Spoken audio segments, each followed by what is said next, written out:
Yo, what's up? Last round of the locals with RedRock's water deck.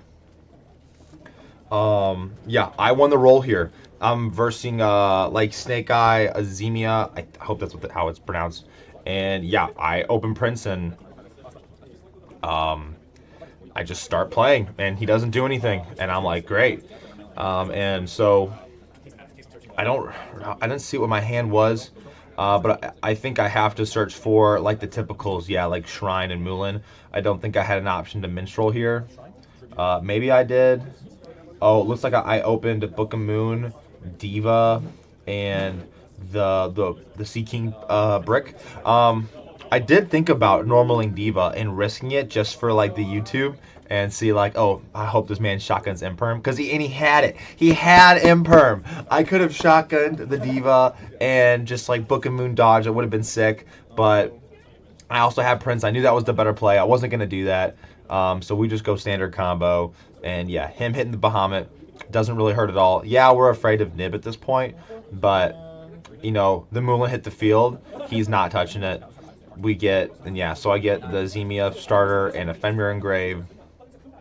He has two cards in hand. That's also the best part about if you hand trap this deck but you don't stop it, you put them in even a worse spot because they have even less cards in their hand, and so it gets in like when water goes full combo. I feel like you get into a lot of like very simple like I have more cards than you. Like it's just card for card interaction. And water puts up, I don't know, like one, two, three, four, maybe five interactions. So you have 4 to 5 interactions with 2 cards out of their hand. So they have 4 cards to your 4 to 5, and that's without non-engine. So yeah, we're just going full combo here as normal. He's just letting me go because he wants to see how the deck plays, and good on him for doing that. Respect it. I did the same thing in the next match. But yeah, I'm just going through the motions here. Um, I'm like, I'm kind of just like doing some extra thinking, like, oh, in case I'm missing anything. Unfortunately, I opened the Deep Sea King. I didn't have a second pike anywhere, so there was no point in going for the White Aura Whale. But yeah, we get the second toad out there. This is a little scary. I actually really was. For some reason, I was really scared doing this. Like, oh man, I wanted to get the toad under the Mermail King, so I made Leviture first, and there was a part of me that's like, man, I get nibbed here, that would suck. But that didn't happen, and it would happen a long time ago, so I think it's fine. But yeah, so get the infantry in hand. Leviture, we're just recycling resources. Yeah, that I really want. I really want 2 infantries. I think the more I see this deck, and the more I'm just thinking, yeah, 2 infantry is probably the way to go. You can easily get 2 infantries in your hand, or like cycle through one early game, discard it, and you can add it back whenever. And yeah, he just scoops it up right away. I just showed that turn because it's water, and we're showing water on the water channel. But yeah, so we'll get to game 2 real quick.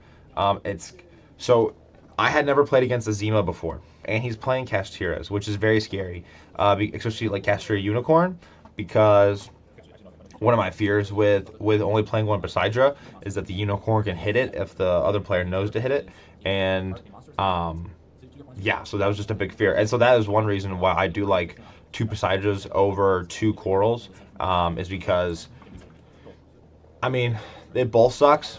And maybe actually the correct choice is to play double Coral, double Poseidra, like genuinely. So they can't deal with it.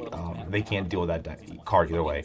But yeah, so he's kind of telling me how these Xena cards work. I'm learning them for the first time. All I have is an impermanent hand. I kind of know this is like based off the cards he has is not going to be enough, and the fact that he can chain Wanted here, and just the way these Azima cards work is just insane. That he sends Wanted to make a fusion monster. Like, what is that about? But okay, whatever. Yugioh is crazy, and water's really not that broken. Yeah, so he's just going through the combos, and I don't know if it's worth like skipping a little bit.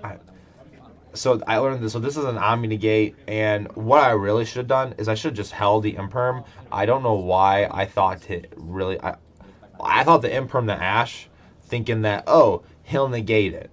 But he actually just didn't care, and of course he didn't care because he has Black Witch in hand. So I have no idea why I impermed this. I wasn't thinking. I was tunnel visioning on what Ash could do when then he drops Black Witch. I'm like, well, of course he had that. I watched him at it. So that was just on me. I should have held the imperm, waited for my turn, and just forced out a single interaction point. But yeah, so we'll just kind of get through the end of his combo here. He does everything. He's probably doing it right. He gets the IP. He negates the princess so he can link it off for other stuff. He gets the little summon negate trap thing. He has Desiree negate. And yeah, so. Oh, I apologize. Let's back it up a little bit. Yeah, so we have. So he has a Desiree negate, Omni negate, a summon negation, and an SP Little Knight. So he's 1, 2, 3, 4. So he's 4 to 5 interactions. Really, he has 5 because he has SP's second effect, and then he has potentially non-engine in hand. So yeah, he's looking pretty good. Looks like I have Diva. Oh, I see Harpoon in there. Harpoon's pretty cool. So yeah, we Teia Sun Shadow. That's another thing is I still don't know when I'm playing into a board. Maybe Teia Sun Shadow is correct as my first action because I have Diva. I know that if I can force out everything else, before the Diva, then yeah, I get to keep playing and I do fine. And maybe that's how I should play it. But yeah, I never know. Like, oh, maybe just normally Diva is the correct option first, and guaranteeing an interaction out of that. It depends. Looks like I have Harpooner in there. Don't really know what Harpooner is doing for me in this instance. I see that I had.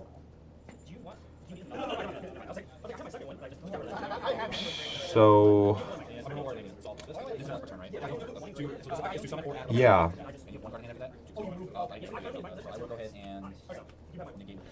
Oh, I didn't try to summon. I didn't try to. No, I didn't. I did not use Shrine's effect. Shadow effect again. I thought I was trying to activate it again. Yeah, so he negates that with the Omni Negate Fusion.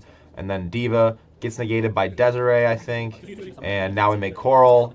And I know at this point, I know I'm not dealing with this board. I think I just wanted to see what was possibly there, but I didn't have enough. I needed some non-engine, maybe not using imperm for sure.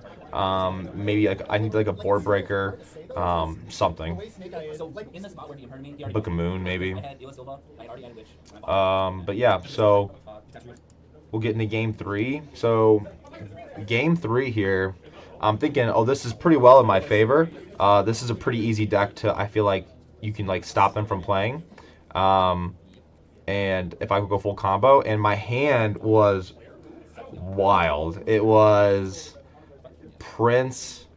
I think it was either double talents or double thrust. Looks like it was double thrust, talents, Prince, and then another water, I think. And so we're just going normal full combo. And he has nothing. And yeah, so he has nothing for my full combo here. And so I make a grave mistake. And it's so disappointing because this was my game to lose, okay? This is my game. I have no reason losing this game. I'm going full combo with like just Prince. This is literally like normal Prince the combo. And I mean, so and how it's crazy that it literally falls under the fact that I'm so bad at remembering to recycle back Triana. This is all from One Locals. I will learn, but I should not do this. I do this every once in a while. I don't know why I did it this time, but I did. I used Minstrel's Effect to mill 3. And can you guess what I fucking milled? We mill Virtue Stream. Oh my god. I don't know how often you guys do this, but when I test hands every once in a while, or pretty often enough, I mill Virtue Stream with off of Minstrel's Effect. And that is the only card in the deck you do not want to mill. And of course, we milled it. And it's just like, wow, what do I do now? And it wasn't like I even got anything great out of it. I got a Dragoon search, but what was that Dragoon search even doing for me? You know, I was already searching. I was already bound to search my infantry anyways, so it really didn't add anything to my deck. It just gave me a card, but that card was doing nothing. And so you still kind of have to make the Leviature, because even without the Virtue Stream, there's nothing better to make. It's like there's nothing else. There's nothing else there, and it's not like that's even like RedRock's deck. Like his choices. It's like you look at the water cards available in your extra deck for the M board. There is nothing else. Like there's not a lot of like interruption cards that you can play or cards that do anything. And it's like at least Leviature like recycles stuff. Now, maybe looking back on this, maybe oh, I also didn't put in the throughout all the matches. I noticed almost all the matches today, including this one for sure. I was not citing in the Misazuchi equip spell, and that is on me.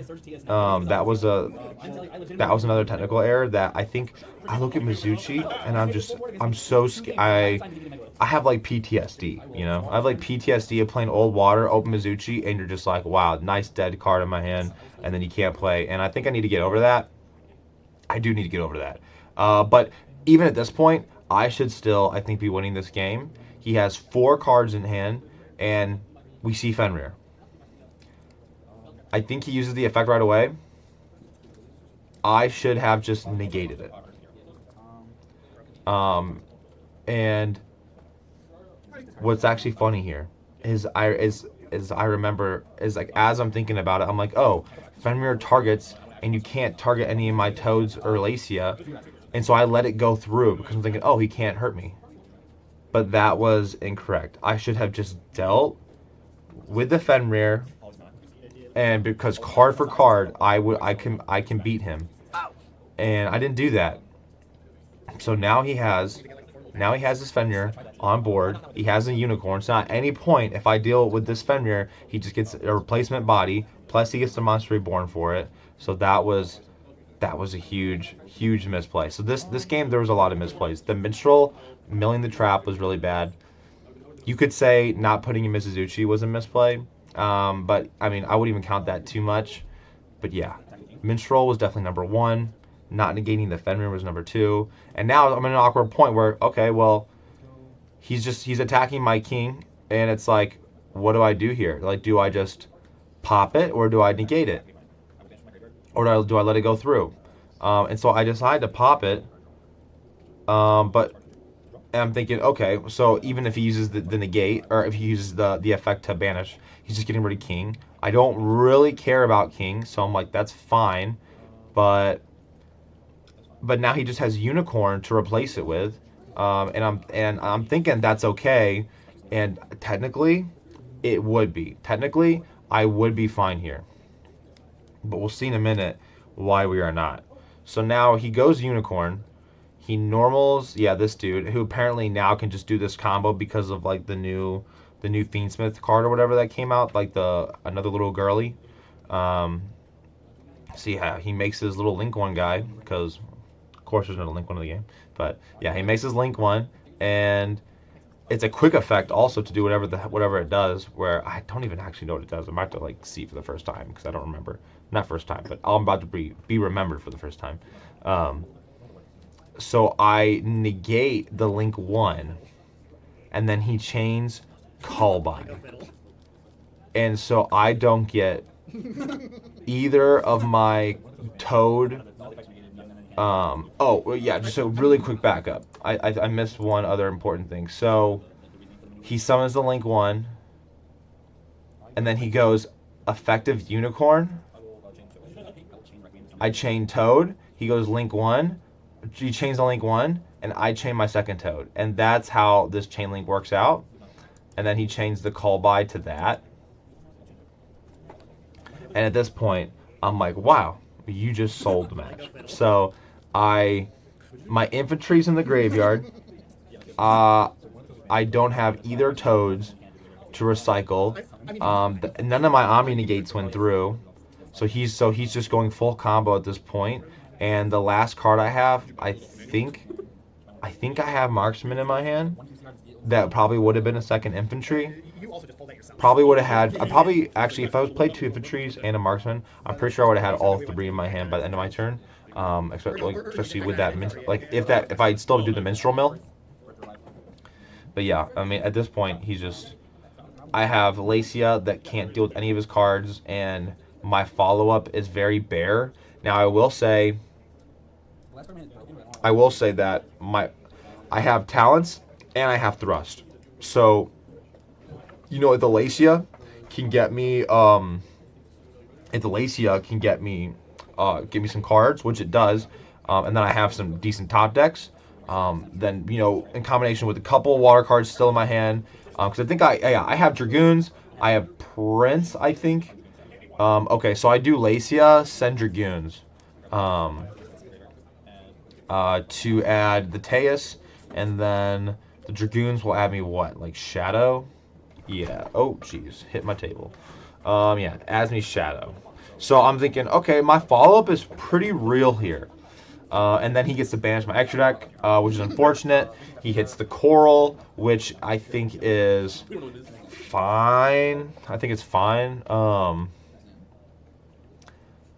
Except there's one issue that that when he hit that, I didn't fully realize, and then like as he's playing his turn out, I'm starting to think to myself, okay. Correct me if I'm wrong. Please correct me if I'm wrong, because I could not, because this was basically all I was thinking about as I was trying to play through his upcoming board here was, I'm doing it right now. I'm reading Shadow. I'm looking for, because I'm thinking Shrine. Yeah, look, I'm reading Shrine too. I'm thinking, wait a minute. I can't waterlock us for a Zealantis play. That Coral is the only one that does that. And so I'm just like, wow. And in that one moment, I realized you can't Zealantis without Coral. For some reason, in the back of my head, I thought, oh, using Marksman, using Shrine, those cards will lock you into water, and then you're good. So I don't know. Maybe there's a reason to play more waterlocking waters in the main deck. Even I was thinking like one Abyss Shark, or like three Abyss Sharks. I don't know. Just a thought that I just noticed that you can't waterlock yourself without Coral, and you can't from the extra deck, but that's not important for dealing with your opponent's board. Because if I could have, then I do have a chance to win this game, but I lost that opportunity. So we'll get into he's doing some stuff here. He moves my Bahamut. He doesn't get the trap card off of the Link 2 Bunny because he sided it out because he was going second. Eventually he puts my Bahamut into the back row, and then he thrusts in the end phase to grab Imperm, and that was a misplay because he wanted to grab a card he could use, like Talents, but he didn't. But then he realizes that, and so he puts it back, grabs Imperm, and I'm like, okay, we gotta. I'm thinking this is gonna be hard, but it is doable. I top deck another thrust. I'm like, holy shit! I went through 3 thrusts and 2 talents. So that was also just a very unfortunate brick. Hindsight, maybe I don't side in thrust going first, but it didn't seem like it was a bad play. I mean, if I get Charmied or Droll and I have thrust, I get to set different dimension ground or whatever it's called, and then I get to basically turn skip him and then kill him on the crackback. So in theory it's not bad. And then now that we're at turn 3, thrust does not feel bad at all. So cool thing about Triana here and his board state that I was thinking about was, okay, first, he does not have Unicorn on board. He couldn't hit my Presagia or Gaios because they were hiding in the graveyard, thanks to Triana being able to recycle them back. That now I have those options, so I'm thinking, okay, if I can just get the Presagia, I win this game. That's basically my thought process as I'm playing out. So I'm just trying to, now this is me wanting to just force his interruptions. There's nothing I'm getting off this pike, so we just want to clear the Imperm as soon as possible. I also want to get him to activate a monster effect as soon as possible, so I know that my thrust and talents are available.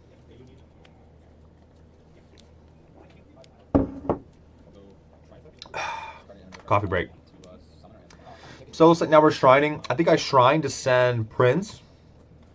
Oh, multiple misplays here. Like really, I like to say another thing. This is probably like one of our better players at our locals, and I do let my nerves come up a little bit when I'm playing against this guy, um, because I know he knows more than me, and I let that get to me a little bit.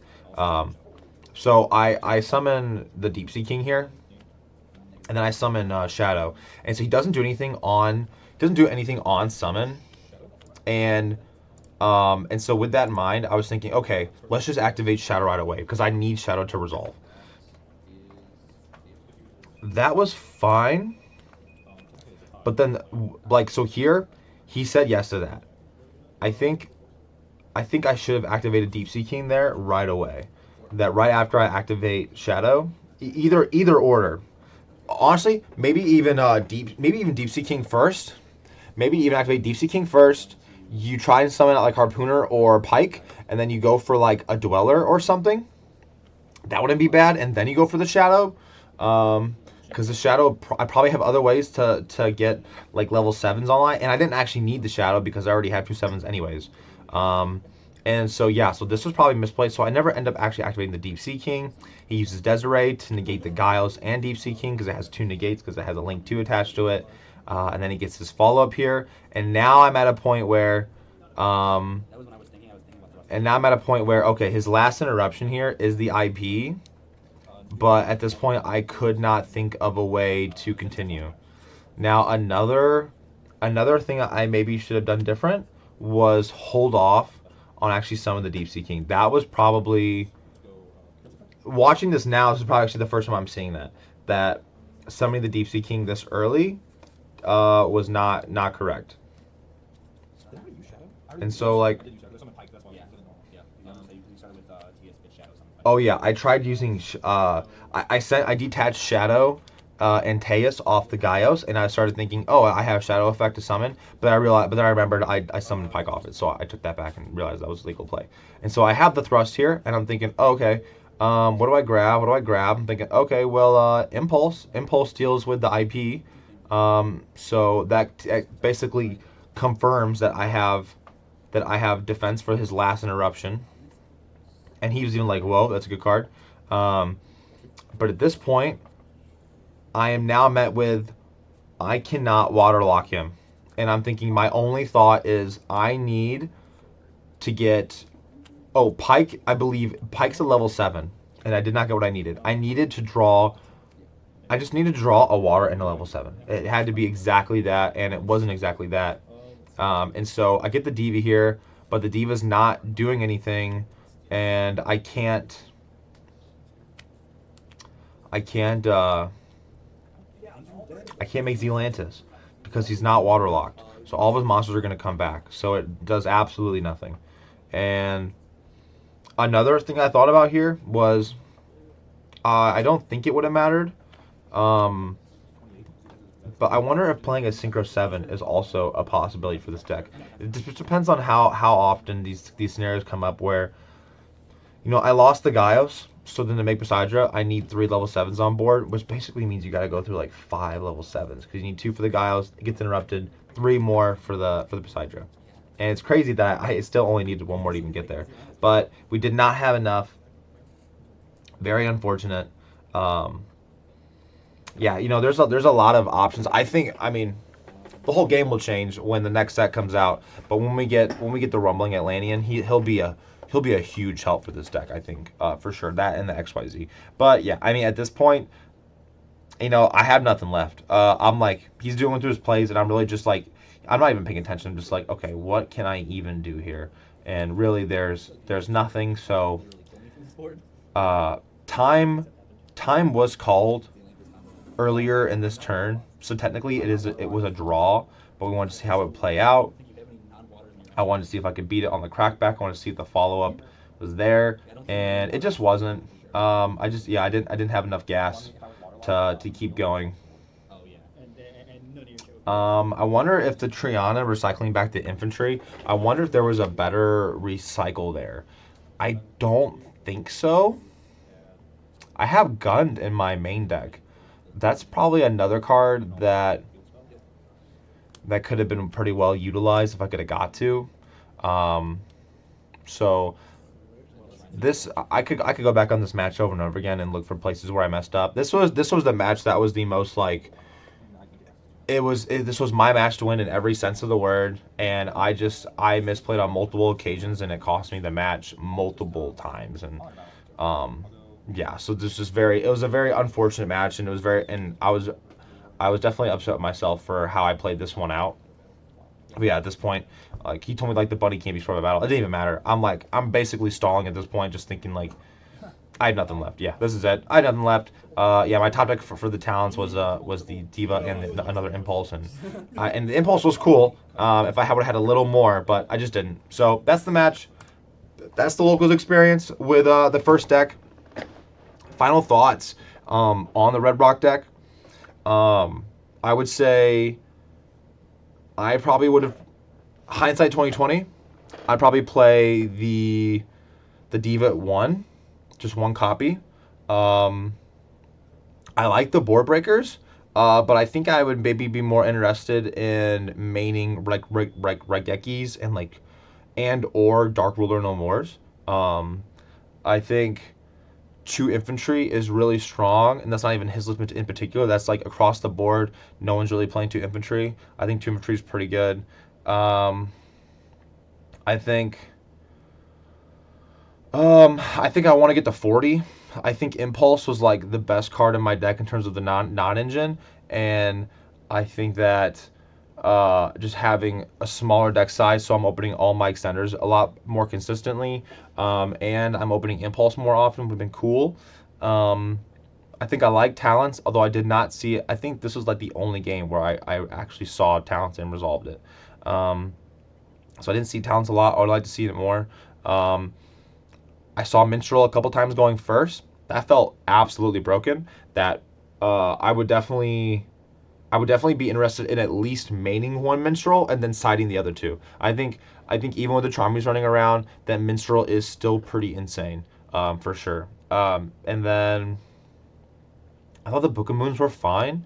I didn't hate them, um, and they worked when they came up. So I really have nothing to complain about with them. They seem low impact, but maybe in the grand scheme of things, like when it comes down to the actual interactions, like with the rest of your hand, that maybe Book of Moon is actually pretty solid. Um, Even versus like the Infernoids in that first match, me having Book of Eclipse wouldn't have really changed. It would have changed a little bit, but not really. Just would have forced out a negate, if you guys remember that match. So, no, I think Book of Moon was fine. I think the list did really well. I didn't get a chance to use the Mannequin Cat combo, but the next list I'm playing, I think, also plays Mannequin Cat. So we'll see if that ever eventually comes up. And yeah, I really enjoyed the list. It was a great first list for me to start playing this game again and really caring about it, because this is probably the first time I'm really starting to care again. And yeah, I mean, my losses came down to technical play. I think I lost to Centurions due to his deck was better than mine. I think I lost. I think I lost. So my first match was Infernoids. I lost that due to technical play. I won round two. I won round three. I lost to Centurions due to my deck, and then I lost this round five, to technical play. So that's not too bad. Like I like overstate the deck was built and was winnable for a majority of those matches. Centurions was the only one where I opened poor hands back to back, where card choices for the deck list is what caused me to lose that game. That it was less about my technical play, because there wasn't opportunity for technical play. So that's not, and I'm not saying it's a bad thing. I mean, that's just, I mean, what did I see from that match? I had too many normal summons, and not enough non-engine. For that specific matchup where you kind of have to have some non-engine like hand traps or so, and so yeah, I mean, I think if you cut down the divas to one, maybe if you can get the even just that, cutting the divas down to one gets you to 42. I think that's pretty good. Harpooner didn't really do anything for me. Um, and I would also say that personally, I would maybe play one diva. I maybe play zero divas. Diva still felt pretty low impact here, but maybe it's still worth running to have another one card starter. but I think this deck has so many 2-card starter combinations that maybe the Diva isn't really necessary.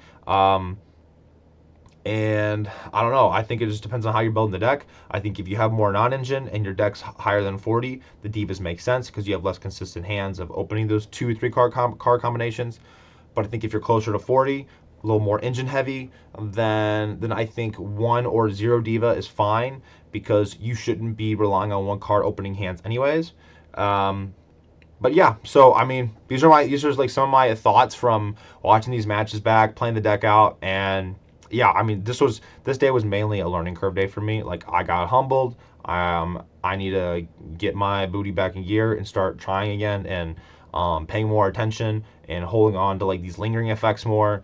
And yeah, so I'm done rambling. This was great. Thank you so much, guys, for watching this series. Hope you enjoyed it. We're gonna get the next deck profile here soon for the next deck I'm gonna try. It's a more control variant, a lot more hand trap non-engine, and it's definitely very different from what we see around. So it'll be interesting to play out for sure.